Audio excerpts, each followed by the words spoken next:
Hello viewers, welcome to my channel గనీ extreme. ఈరోజు మనం మంగళగిరి లక్ష్మీ నరసింహ దేవాలయం, ఆంధ్రప్రదేశ్ రాష్ట్రం, గుంటూరు జిల్లా, మంగళగిరి పట్టణంలో ఉన్నాం. భారతదేశంలోని విష్ణువు 8 పవిత్ర స్థలాల్లో ఒకటైన ఈ క్షేత్రం అష్టమహాక్షేత్రాల నరసింహాలలో ఒకటిగా కూడా ప్రసిద్ధి చెందింది. కొండపైన 3 దేవాలయాలు ఉన్నాయి.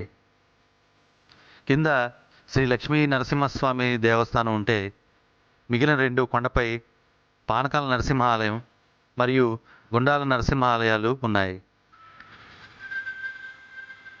ఇది దక్షిణ భారతదేశంలోనే ఎత్తైన గోపురాల్లో ఒకటి.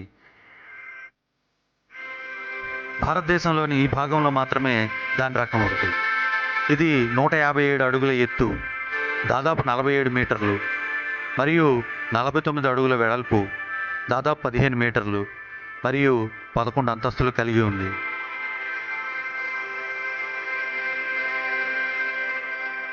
లక్ష్మీ నరసింహ ఆలయాన్ని పెద్ద పాండవరాజు యుధిష్ఠిరుడు స్థాపించాడని నమ్ముతారు. ఆలయ చరిత్ర పురాణ హిందూ మత గ్రంథాలలో ఒకటైన బ్రహ్మవైరవ పురాణంలో నమోదు చేయబడింది. ఈ ఆలయాన్ని విజయనగర పాలకులు పోషించారు. ఆలయాన్ని సందర్శించిన శ్రీకృష్ణదేవరాయ కాలం నాటి శాసనం ఆలయంలో ఉంది. ఆలయం యొక్క ఎత్తైన 11 అంతస్తుల గాలిగోపురాన్ని జమీందారీ పోషకుడు మరియు నరసింహ భక్తుడైన వాసిరెడ్డి వెంకటాద్రి నాయుడు నిర్మించారు. ఈ వైష్ణవ క్షేత్రం కృష్ణానదికి అతి సమీపంలో ఉంది. ఇక్కడి పర్వతంపై లక్ష్మీదేవి తపస్సు చేసినందున ఈ క్షేత్రాన్ని మంగళగిరి అని పిలుస్తారు.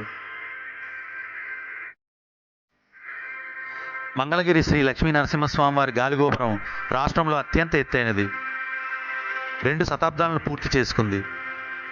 మంగళగిరి గాలిగోపురాన్ని తొలగించి దాని స్థానంలో మళ్ళీ అదే రీతిలో కొత్త గోపురం కట్టాలని ప్రభుత్వం నిర్ణయించింది. 11 అంతస్తులలో 157 అడుగుల ఎత్తును కలిగి కేవలం 49 అడుగుల పీఠభాగంలో గాలిలో టీవీగా నిలబడినట్టు కనిపిస్తూ సందర్శకులను అబ్బురపరిచే అద్వితీయ నిర్మాణం ఇది.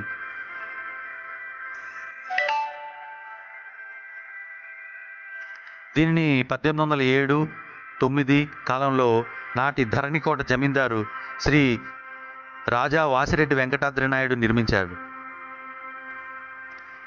ఈ గోపుర పీఠభాగం పూర్తిగా రాతిచే నిర్మితమైంది. ఈ రాత్రి కట్టడానికి అన్ని వైపులా పగుళ్ళొచ్చాయి. మంగళగిరి గోపురాన్ని ఈ ప్రాంత ప్రజలు వారసత్వ సంపదగా భావిస్తూ ఉంటారు.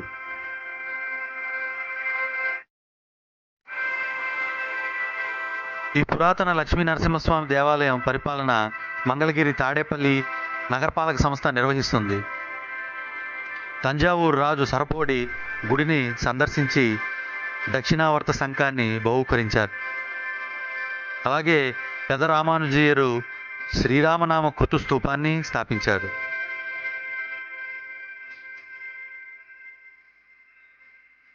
ఈ గుడిలో 143 పంక్తుల చెక్కడం ఉంది. విజయనగర సామంతరాజైన తిరుమలరాజు 1 ఎకరం గుడికి దానమిచ్చాడు. ఈ చెక్కడంపై 3 రాజవంశీయుల ప్రస్తావన ఉంది. వారు సదాశివరాయలు, తిరుమలరాజు, తిమ్మరాజు. వారు జరిపిన ఉత్సవాలు, గుడికి చేసిన అభివృద్ధి గురించి కూడా ప్రసక్తి ఉంది.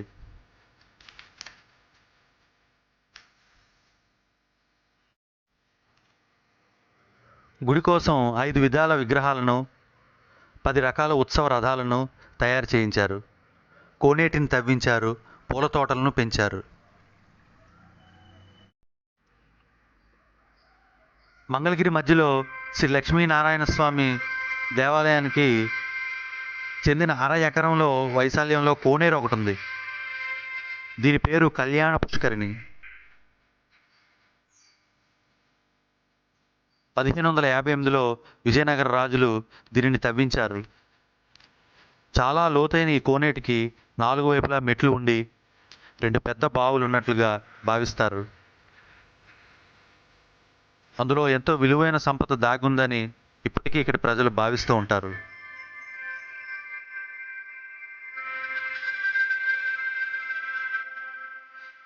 శతాబ్దాల పాటు ఈ కోనేటి నీటితోనే దేవునికి అభిషేకం జరిపించారు.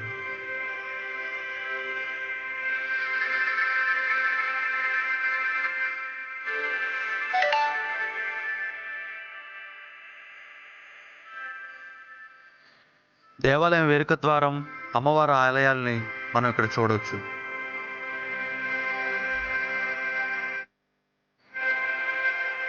1516లో ఒక మండపం, 9 కుంభాలను నిర్మించారు. ఇప్పటి 11 అంతస్తుల గాలి గోపురానికి అప్పట్లో 3 అంతస్తులే ఉండేవి. ఆ మూడింటిని తిమ్మయ్య కట్టించారని చెప్తుంటారు.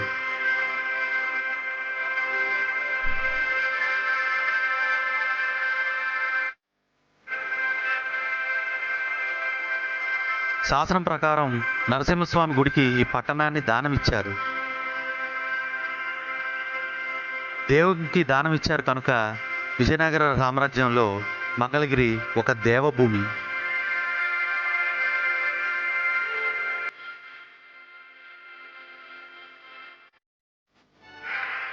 పాల్గొన మాసంలో 11 రోజుల పాటు జరిగే బ్రహ్మోత్సవాలు ఇక్కడ ముఖ్యమైనవి. శాంత నరసింహస్వామికి శ్రీదేవి భూదేవులకు కళ్యాణం జరుగుతుంది. మర్నాడు పౌర్ణమి రోజున రథోత్సవం నిర్వహిస్తారు. స్వామి దేవేరులతో సహా ఊరేగే ఈ పెద్ద రథం లాగడానికి భక్తులు పోటీ పడతారు. కనీసం ఆ రథం తాళ్ళు తాకిన పుణ్యమని భావిస్తూ ఉంటారు. తిరునాళ్లకు రాష్ట్ర వ్యాప్తంగా ఉన్న భక్తులు లక్షల మంది తరలి వస్తారు. ఇన్ని విశిష్టతలున్న ఈ క్షేత్రాన్ని ప్రతి ఒక్కరూ ఒక్కసారైనా దర్శించాల్సిందే. ఈ మొత్తం ప్రాంగణాన్ని అభివృద్ధి చేసేందుకు సన్నాహాలు జరుగుతున్నాయి. మాడ వీధులను కూడా నిర్మిస్తున్నారు.